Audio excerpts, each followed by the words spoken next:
Have you ever heard of a girl so beautiful and so strong that no man could dare to marry her? This is the story of Aku, an orphan girl who has a deep secret that keeps everyone away from her.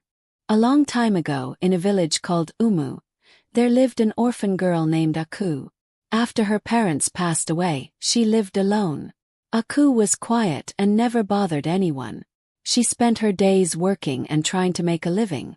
As she grew older, her uncles, who had never cared for her after her parents died, suddenly decided it was time for her to get married. They wanted to find a husband for her so they could receive the bride price, the money the groom's family would pay. Without telling Aku, they began searching for a man to marry her. Aku did not want to marry anyone.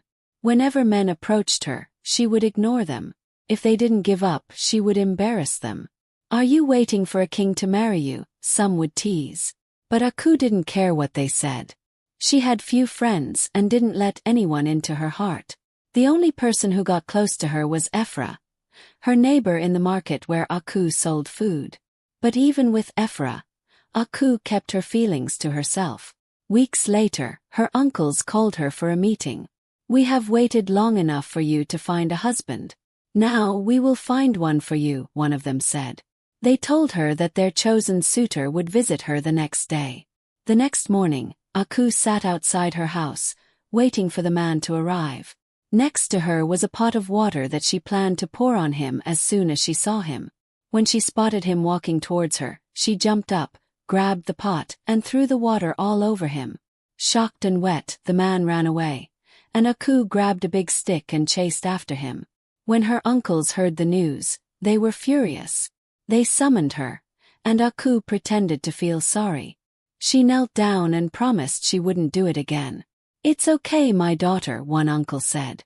"You have lost one man, but we have another for you." So the next week, she sat outside again, this time with a gun that belonged to her late father, who was a hunter. When the next man approached, she picked up her gun and made loud gunshot sounds in the air. The man ran away, scared for his life.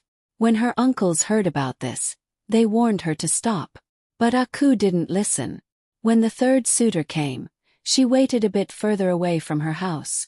As he came closer, she pretended to want to hug him, but instead, she bit him on the shoulder. He screamed in pain and ran away. News about Aku spread throughout the village, and she was happy because everyone now knew she was not interested in marriage for a reason she didn't want to share. But one man, named Odinica, was determined to marry her. He didn't believe the stories about her. Whenever he saw her, she seemed calm, not aggressive at all. Odinica decided to try and become friends with Aku before asking her to marry him. One day he went to her shop to buy something. He watched as she struggled with some calculations for her food items. He helped her, and she was impressed by how smart he was. They started talking more, and their friendship grew. Weeks passed, and Odinica visited her shop daily. He even helped her with calculations sometimes. One evening, when she was closing up, she realized her wheelbarrow had a flat tire. "What will I do now?" she exclaimed. "Odinica, can you help me carry some things?" she asked. "Where to?" he inquired. "To your house," he asked. Aku replied angrily, "Of course not. I'll tell you where to stop." They began walking, and Odinica saw it was the perfect time to tell her how he felt. "Like you, Aku. I want you to be my wife." When Aku heard this, she stopped and stared at him in shock. "Is that why you come to my shop every day?" she asked angrily. Odinica nodded slowly. "Drop my things by the road," she said. "Don't help me again, you can go home now." Odinica tried to plead with her, but she refused. Still, he didn't want her to carry everything alone, so he walked quickly to her house. Aku shouted after him, "Don't come close to my house. If I catch you there, I will shoot you." But Odinica just wanted to help her. After dropping her things off, he turned to leave, but as he walked away, Aku smiled shyly. She had feelings for him, but quickly wiped the smile from her face. "I can't marry him," she said to herself as she carried her items inside. The next day, Odinica came to her shop again, but Aku wouldn't talk to him. She told him to leave. He quickly moved to Ephra's shop. "I want to buy something from Ephra," he said. Aku looked confused and asked, "What could you possibly want to buy from her?"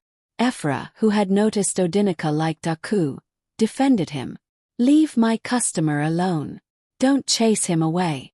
Every day, Odinica bought beads from Ephra, and Aku would wait eagerly for him.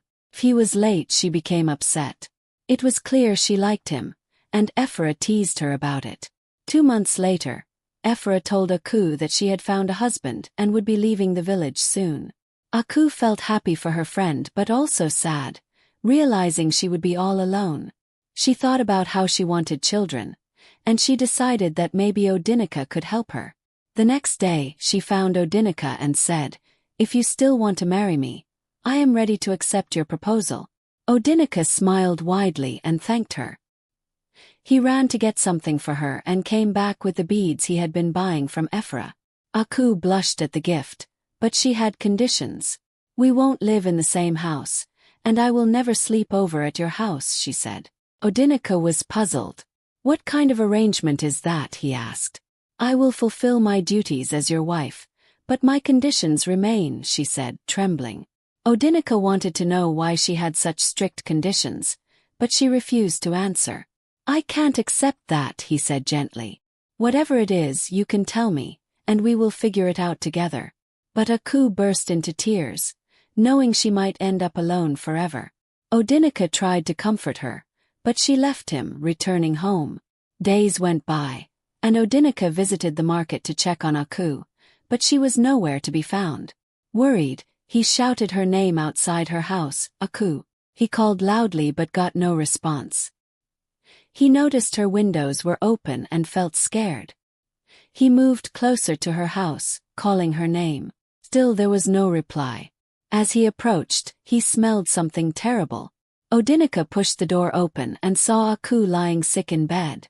"Please leave my house," she whispered weakly. Without hesitation, he ran to find a herbalist to help her.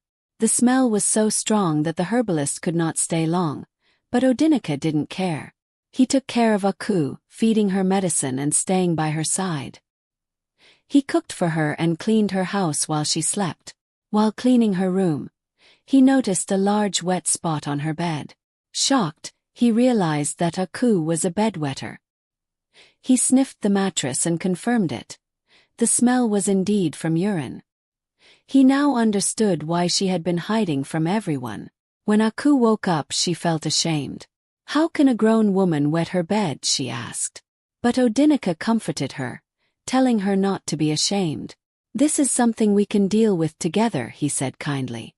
Aku explained that it was a condition she had struggled with for years, and that was why she was afraid to marry anyone. But Odinica insisted he wanted to marry her.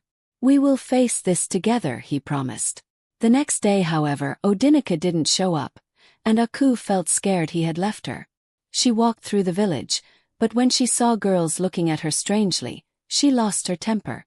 "So what if I wet the bed?" she shouted. "You can judge me if you want." Just then, Odinica appeared, having been busy talking to builders about making a better home for them. When Aku realized she had shouted about her secret to people who weren't even talking about her, she ran back home, feeling embarrassed. Odinica followed her and said, "Whatever happens, we will deal with it together." He looked into her eyes, and she knew he was sincere. She felt guilty for doubting him. Eventually, Aku and Odinica got married and lived happily together. Odinica cared for Aku, helping her with her condition and supporting her. They worked as a team to make their home welcoming for guests, ignoring the villagers' comments. Aku also made new friends who loved her for who she was. And so, Aku learned that true love can accept even our deepest secrets. Her story teaches us that friendship and love can help.